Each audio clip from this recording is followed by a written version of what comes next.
The snow fell in slow, delicate spirals, like a hush whispered by the sky itself. It softened everything it touched, branches, stones, old wagon tracks frozen into the earth, but it could not soften the image that haunted the clearing. Two girls sat at the edge of the meadow, backs against a crooked fence post, ankles bare to the snow, rope lashed cruel and tight around their wrists and waists. One wore a green calico dress, now torn near the hem, her long black hair braided with beads that had come loose, some scattered in the snow like forgotten prayers. The other, in deep purple, sat more rigid, her chin lifted, face unreadable, eyes like shadowed glass. Where her sister trembled, she endured. And yet neither made a sound. They had long stopped hoping anyone would hear. A raven circled overhead, silent as the sky. No other sound stirred. Not even the river that cut the land behind them could be heard. It moved sluggish beneath a crust of ice, like a vein gone cold. He stood near that river.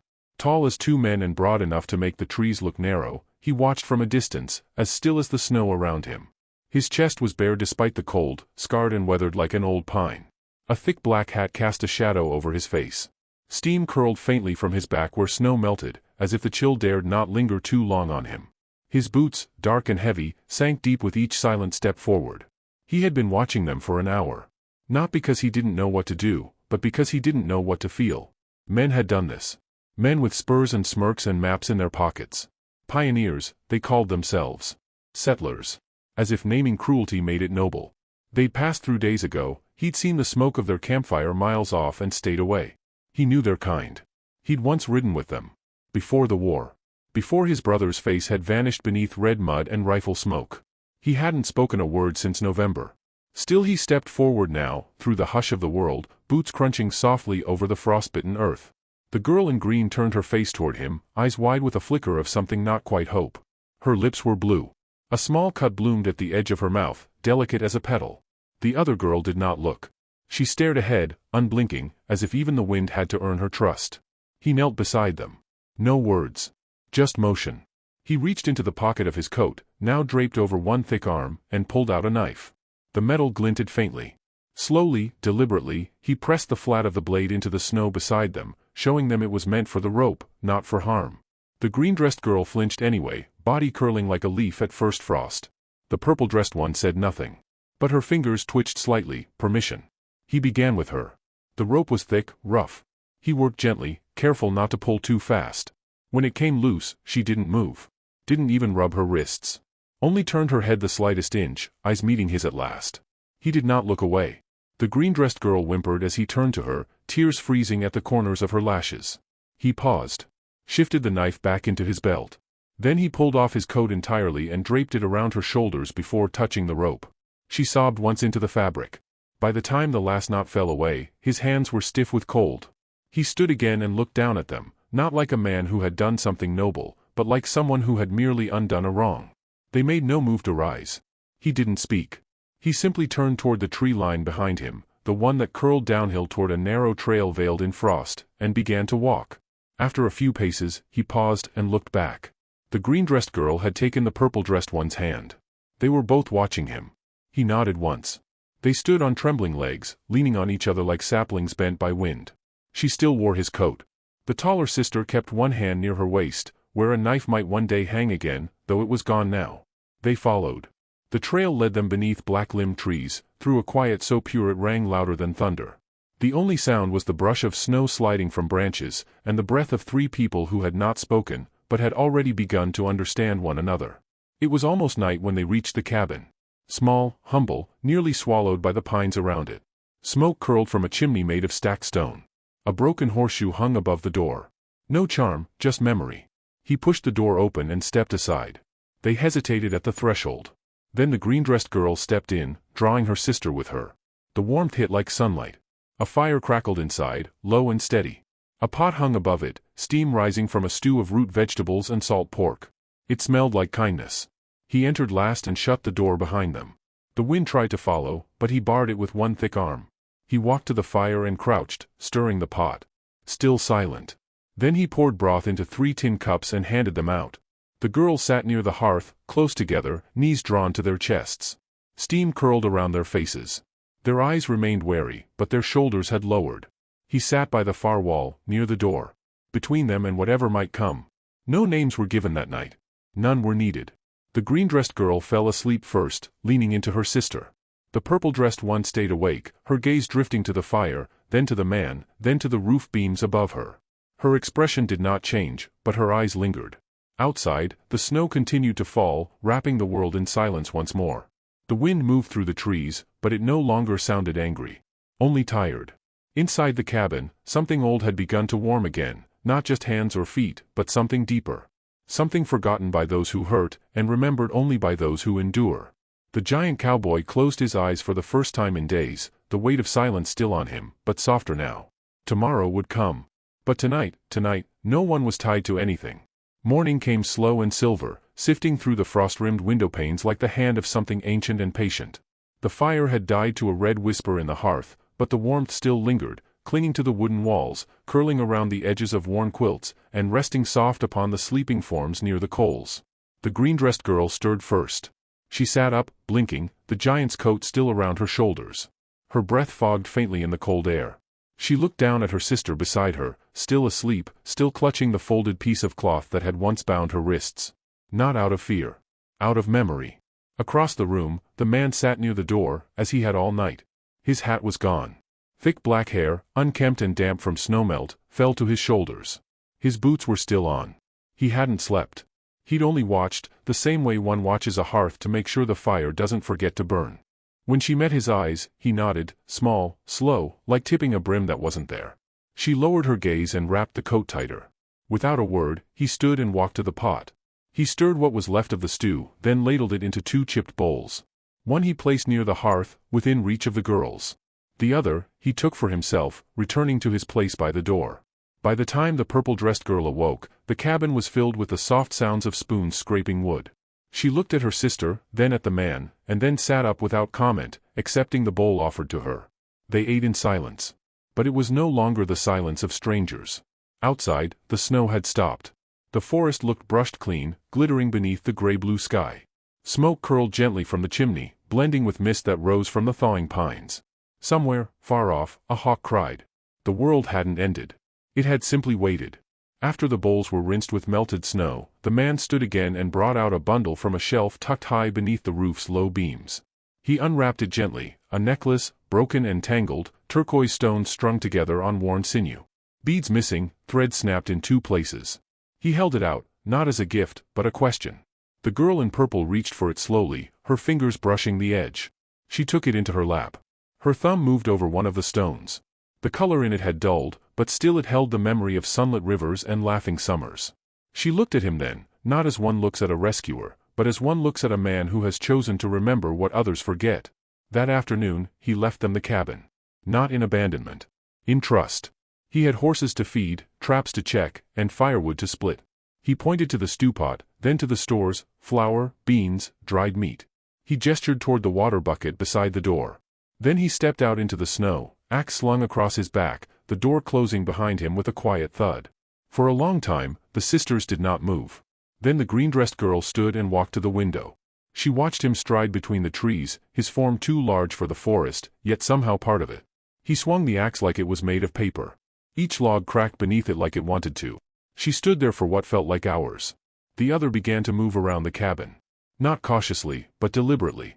She felt the grain of the wood along the walls. She tested the sturdiness of the floorboards. She opened a drawer and found sewing needles, a spool of horsehair thread, a packet of crushed leaves tucked into a tin marked with strange symbols. She sat at the small table and began to untangle the necklace. The hours passed gently. The man returned with a pile of wood bound to his back, snow melting down his sleeves. He did not speak, but the smell of pine and winter followed him in. He stacked the wood, then lit the fire again with practiced ease. The warmth returned, like it had never left. Later, when the sun began to fall low behind the trees, he pulled out a pot and began a new meal, beans and salt pork this time, with a pinch of something smoky. The green-dressed girl sliced dried apples into it. He didn't ask her to. She didn't ask permission. After dinner, they all sat by the fire. The girls on one side, the man on the other. Between them, a pot of tea steeped in silence. The girl in purple held out the mended necklace. He looked at it for a long moment, then took it and turned it over in his palm. He traced the horsehair thread she had used, nodded once, then handed it back. She tucked it into her dress without a word. As the fire dimmed again, the man rose and opened a narrow drawer near the hearth. He pulled out a small, leather-bound book and sat down again, slowly thumbing through its worn pages. He did not seem to read, only turned the pages like he knew what was there by heart. The green-dressed girl pointed to it, softly. He looked up, then held it out to her. She took it and opened it on her knees. Sketches filled the pages. Not words. Just images, mountains, birds, faces. A horse galloping through tall grass. A pair of hands tied to a fence post. A braid of hair. She turned the pages slowly. At one, her hand paused. A woman's face, drawn with such aching care that the page seemed to breathe. The features were older, gentler. But familiar. The girl in purple leaned over and stilled. Her lips parted slightly. Their mother. He had drawn their mother. She looked up at him, confusion tightening across her brow. He shook his head. Not her mother. But someone like her. A memory. A ghost from his past who had once worn turquoise and a proud braid. Someone who had not survived. His eyes said it all. The green-dressed girl closed the book and handed it back with both hands. He took it gently. That night, when the fire burned low, he rose and unfolded an old, patched quilt. He lay it near the door again, same place as before. Then, without a word, he sat down upon it, knees drawn to his chest. The purple-dressed girl watched him for a long time. When the fire cracked once more, she spoke, quietly, so softly it could have been mistaken for the wind in the chimney. Not a question. Just a name. Her own. He looked at her. Then nodded. Spoke his name, once, like a man offering a truth and hoping it would not be dropped. The green-dressed girl whispered hers a moment later, like she was still trying it on, still unsure if it fit the girl she was becoming in this cabin. The silence after was different than any that had come before. Outside, frost began to gather on the windows again. Snow would come by morning. Perhaps more than before. But inside the cabin, the air felt warmer, steadier. They had not healed yet. Not even close. But they had begun. And even in the bitter land of frost and fences, beginning was everything. The days stretched like threads of wool in a weaver's hand, quiet, deliberate, and full of small, necessary motion. Snow deepened outside the cabin, rising inch by inch along the split-rail fence and the stacked woodpile. Trees wore white shawls over their bare shoulders, and the sky dimmed earlier with every passing dusk. But inside, the hours unfolded differently, measured not in weather or time, but in glances, small words, and things returned to life. The man split wood every morning now. Not just for heat, but for rhythm. He moved with a solemn grace, muscles flexing beneath his shirt as the axe fell clean. The sound of it echoed softly into the trees and returned quieter each day, as if the forest had begun to accept him again. The girls found their own rhythm. The green-dressed sister took to the hearth, tending fire and boiling roots, her hands more sure each time she lifted the lid of the pot. Her laughter, when it came, was sudden, startled out of her like a bird roused from a branch. The first time she giggled, it cracked something open in the room, and the man glanced over his shoulder from where he sat carving a spoon, not startled but listening. He said nothing. But his hands stilled for a moment, as if even wood should pause for such a sound. The older sister, more reserved, more precise, spent her time at the small table with whatever mending she could find. She resewed buttons, patched torn linings, and once, without being asked, took the man's threadbare shirt and reinforced the cuffs. When he found it folded beside his bedroll, stitched clean with horsehair thread, he didn't speak. He simply put it on, and that evening, nodded to her across the fire. She didn't smile. But she saw it. Their days were filled with such wordless exchanges, tiny acts of care that passed between hands like tokens. One night, the wind howled hard against the shutters, and the snow fell like it meant to bury everything. The fire hissed in protest, flames curling low, as if afraid to lift too high. The man set down the spoon he'd been carving and stood, retrieving a small tin box from the mantel. He opened it slowly. Inside, bundles of dried leaves, wrapped in linen. The scent was warm, earthy, chamomile, sage, something older. He brewed tea. The steam filled the room, and something in it soothed more than the throat. The green-dressed girl sipped and curled against her sister's shoulder. The older girl watched the man carefully, her eyes more curious now than cautious. He met her gaze and, after a long pause, pushed a blank scrap of wood across the floor to her with the toe of his boot, along with a short blade. A quiet offering. She took it, turning the wood over in her hands like it might bite. Then she began to carve. The blade trembled at first.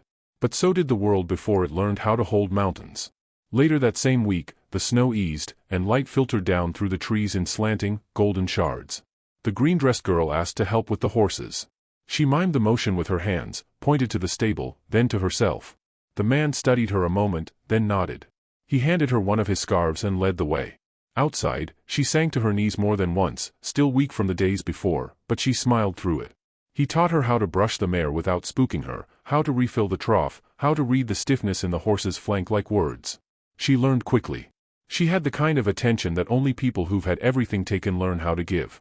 Inside, the older sister found a book on the mantel, weather-beaten, spine cracked, but filled with hand-drawn maps and notations in a script she couldn't quite read. Still, she traced the lines, the ridges and river paths, the symbols. She found a familiar shape on one page, a winding creek and a split tree. A place from childhood. Her mouth opened slightly, then closed again. She stared at it for a long time. That evening, as they all sat by the fire, the green-dressed girl practicing words under her breath, she finally spoke again. "You draw maps." The man looked up from his whittling. He nodded once. The older girl held the book, her finger on the shape she recognized. "I know this place." He stood and crossed the room, crouching beside her. Their shoulders nearly touched. He followed her finger. Then, with the edge of his thumb, he tapped a mark just above it. A ridge he'd once camped on. It overlooked the valley. "That's where I was when I heard you."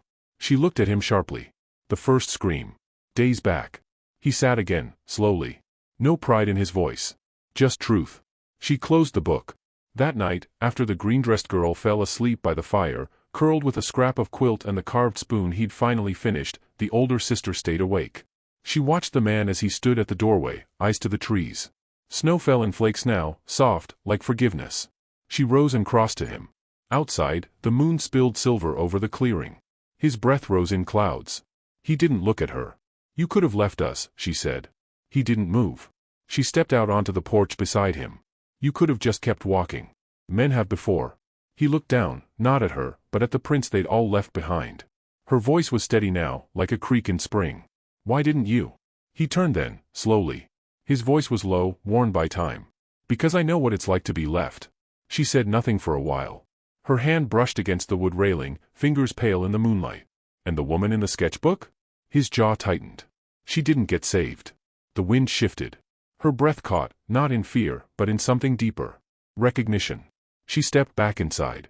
But she left the door open a moment longer. When he came in, she was waiting with the quilt. That night, she didn't sleep by the fire. She sat near him, back to the wall, the space between them warmer now than the hearth. He didn't reach for her. But he placed the map book between them. And slowly, she opened it.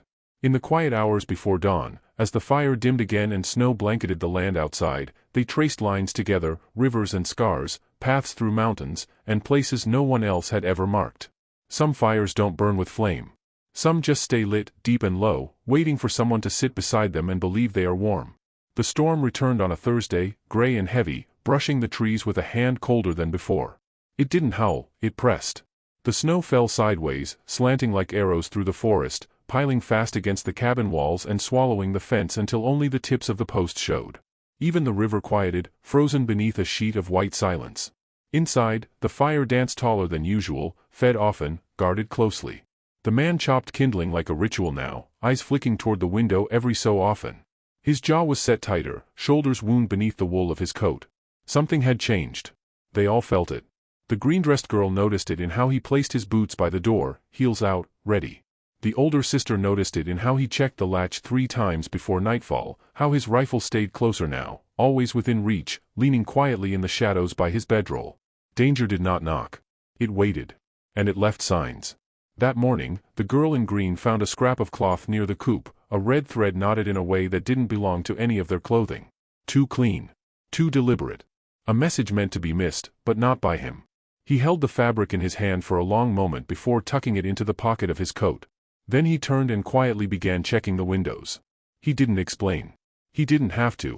Later, while the stew bubbled over the fire, he sat with the older sister again at the table, their maps spread between them. But his hand barely moved. His eyes were elsewhere, mind caught in a shadow neither of them could draw. She placed her hand on the map, covering a ridge he hadn't marked yet. "They're coming, aren't they?" He looked at her slowly, then nodded once. Her breath came sharp. "How many?" 3. Maybe 4. "Do they know we're here?" He hesitated. "If they followed your tracks." She nodded. The kettle hissed between them. The fire popped like a small warning. That night, the green-dressed girl sat by the fire, knees hugged to her chest, rocking slowly, humming a song their mother once sang. The older girl crouched beside her, stroking her hair, whispering steady comfort. The man cleaned his rifle in the corner, movements clean and quiet. He laid the bullets out in a row, then tucked them back in place like someone packing grief. When the younger girl had fallen asleep again, curled like a cat beside the flames, the older sister rose and walked to him. "Don't let them take us," she said. He looked up. There was no fear in her voice, only certainty. He shook his head. "They won't." "Will you kill them?" "Only if I have to." "And if they kill you?" "Then you run." She didn't nod. She didn't promise. She only sat down beside him, their shoulders touching now, the space between them narrowed not by danger, but trust. Before sleep, he laid out a plan, few words, clear signs. If there was pounding at the door, they would slip through the root cellar beneath the hearth. He showed them the hatch, hidden beneath a rug. His hand lingered on the iron ring before lifting it, revealing the earth's cold mouth beneath. He lit a lantern and passed it down. The sisters looked at the space, then at each other. "Will you come with us?" the green-dressed girl asked. The man's eyes softened, just a little. "If I can." The wind thickened by morning. By then, the girls knew his story. Not all of it, but enough. The woman in the drawing had been a scout for the Union during the war. A quiet-eyed native woman who knew the land better than the generals did. She saved the lives of men who never said thank you. She was killed in the end, by a man she once gave bread to. Her name was never entered in any ledger. But he carried her face, still sketched soft and endless in his journal, because someone ought to remember. "You loved her," the older girl said. He didn't answer. "You're still carrying her." He nodded once. But not with weight. With reverence. "And now?" He looked at her, really looked, and there was something in his face that made her blink. "Now I carry you too." She pressed her hand to her chest, like she was holding in something sharp and golden. She didn't cry. But she came close. That night, they sat closer than usual, all three of them. The storm pressed hard, but the fire held. He gave each of them a knife. Not to use, necessarily, but to have. "For dignity," he said. "For choice." The older sister slept near the hatch. Her hand rested on the lantern's handle. The younger slept with her knife wrapped in a strip of cloth, hidden beneath her pillow. The man did not sleep. Just before dawn, he saw movement between the trees, 3 figures, cloaked and slow, silhouettes blunted by the storm. One wore a red scarf. He'd seen that scarf before. It had been tied to a saddlehorn while a man laughed and told the girls to stop screaming. It had been tossed like a trophy into the snow. He lifted his rifle, but didn't fire. He turned instead. "They're here," he said. The sisters were awake before he finished the sentence. The older one pulled back the rug, lifted the hatch. The younger climbed in first, teeth chattering. The man helped the older sister lower the lantern in. Before she stepped down, she turned back to him. "Come with us." He shook his head. "Not yet." She didn't argue. But she grabbed the collar of his coat and pulled him to her. "Don't die like her. Don't die remembering instead of living." He stared at her, then leaned forward and rested his forehead against hers.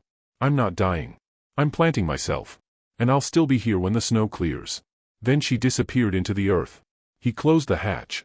He turned, rifle in hand, heart full of something strange and burning that was not fear. The storm pressed harder against the windows, and outside, footsteps creaked closer across the snow. He stepped to the door, shoulders wide, eyes steady. And waited for the knocking. The first knock was not loud. It landed against the cabin door like a cold palm, steady and smug. Snowflakes danced behind it in the pale light of dawn, but inside, the air held still, tight, stretched, listening. He stood there, unmoved, one hand on the rifle, the other on the latch. Another knock. Harder now. A voice followed, slurred with cruelty and whiskey. "Heard you been keeping what ain't yours, giant." The man didn't respond. His breath misted the air. The fire behind him crackled low, casting long shadows on the walls. "You gonna open this door? Or do I light it?" Silence. He lowered the bar slowly, then opened the door, not wide, just enough for his body to fill the frame. His figure stood like a black pillar in the light, calm, vast, and unyielding. 3 men stood outside. The one in the red scarf grinned, snow crusting his beard. Behind him, a smaller man held a rusted revolver with both hands. The third had a whip coiled at his side. "You picked the wrong charity, friend," said the red scarf man, stepping forward. The cowboy said nothing. "They're ours, you know. Bought fair. Ain't right, some snowblind mule thinking he can rewrite law with firewood and sympathy." Still, the giant didn't speak. The man's grin twitched. "Ain't gonna talk?" He raised his revolver slightly. "Then you can listen." But before the gun could rise fully, the cowboy moved. Not fast, just honest. He stepped through the doorway and struck the barrel aside with one hand, the other slamming the butt of his rifle into the man's ribs. A crack. A gasp. The gun fell into the snow like it was ashamed. Red Scarf stumbled back, wheezing, doubled. The man with the whip drew it quickly, but not quickly enough. A second swing of the rifle caught him across the face. He fell back, howling into the snow, blood trailing from his temple. The third man, barely more than a boy, froze. His hands trembled around his weapon.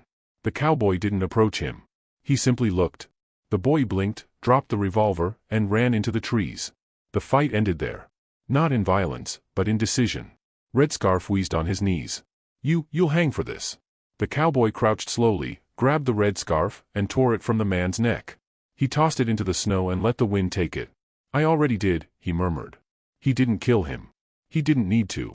He simply walked back to the cabin and shut the door, barring it behind him. Below the floor, the hatch creaked open. The older sister's face emerged first, pale and taut, eyes wild with the sound of footsteps still echoing in her ears. She climbed out, knife still in hand. The younger followed, clinging to her arm. "It's over," he said quietly. They stared at him. And then, without a word, the younger girl ran forward and wrapped herself around his waist, pressing her face into the folds of his coat. He stood still, letting her breathe. The older sister stepped closer, slowly, her hand brushing his arm, then rising to his face. "You stayed," she whispered. He turned to her. "I told you I would." She nodded. Then leaned her forehead against his chest. They didn't say anything else. They didn't need to. That night, the fire burned longer than usual. They didn't sleep. They sat together, all three, sharing what little they had left of a pie he'd once stored from dried apples and old molasses. The storm eased, drifting back into the mountains. The world, slowly, turned quiet again, not with threat, but peace. A week passed before they saw other people again. Traders came from the south, dragging sleds and rumors. No one asked about the men who had vanished in the woods. In places like this, silence was a kind of justice. Snow buried sins as easily as bones. The sisters stayed. They cleaned the cabin top to bottom. Rebuilt the chicken coop. Helped plant seeds where the snow finally receded. The green-dressed girl laughed more often now, sang sometimes in the morning. Her voice was light, carried by smoke and wind. The older sister still rose early, walked the boundary, traced the edge of the land like it was sacred. One morning, the man found her standing near the riverbank, eyes on the water, necklace in her fingers.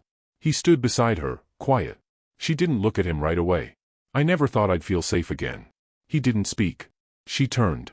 "You didn't rescue us. You gave us space to rescue ourselves." He met her gaze.